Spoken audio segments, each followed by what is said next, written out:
English News for Learners. Today is July 14. We have 3 stories for you today. Fukuoka launches new solar-powered buses. Kyoto tea ceremonies go virtual. And a new ocean cleaning drone in Tokyo. Let us start with our first story.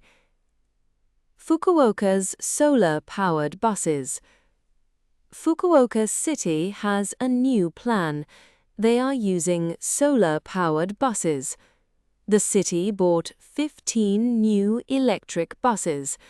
These buses have solar panels on the roof. The panels are very high-tech. They help power the bus systems. This project is good for the environment. These buses reduce carbon emissions by 40%. They are much cleaner than old diesel buses. Residents can now travel with a small carbon footprint. It is a big step for the city. Fukuoka wants to lead in sustainable urban planning.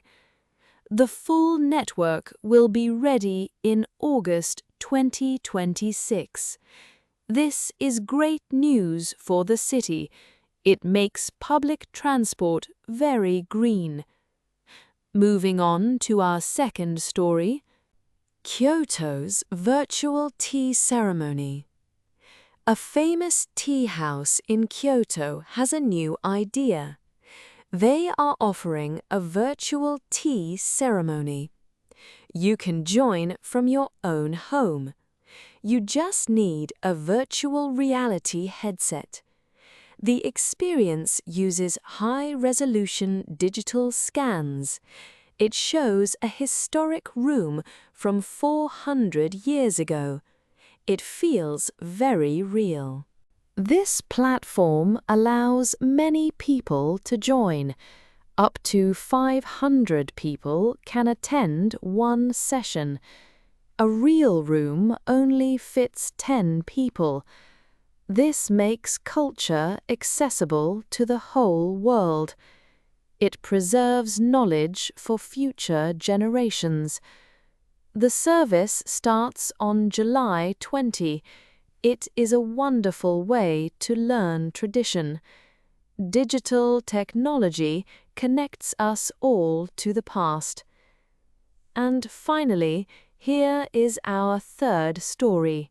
海をきれいにするドローン. A tech company in Tokyo has a new drone. It is a robot for the ocean. The drone cleans plastic from coastal waters. It works on its own under the sea. It uses AI sensors to find plastic waste. It does not hurt fish or sea plants. This is very important for our oceans. One drone can collect 50 kilograms of waste. A mission lasts for 4 hours. It is 30% faster than older robots. It is also much quieter in the water. The company plans to use 10 drones soon. They will start in September at major beaches. This will help restore our beautiful Japanese coast. It is a big win for marine life. Technology can help save our nature. Today, we learned about solar buses in Fukuoka. We talked about virtual tea ceremonies in Kyoto. We also learned about ocean cleaning drones in Tokyo. I hope you enjoyed today's news. Keep practicing your English every day. You are doing a great job. See you next time.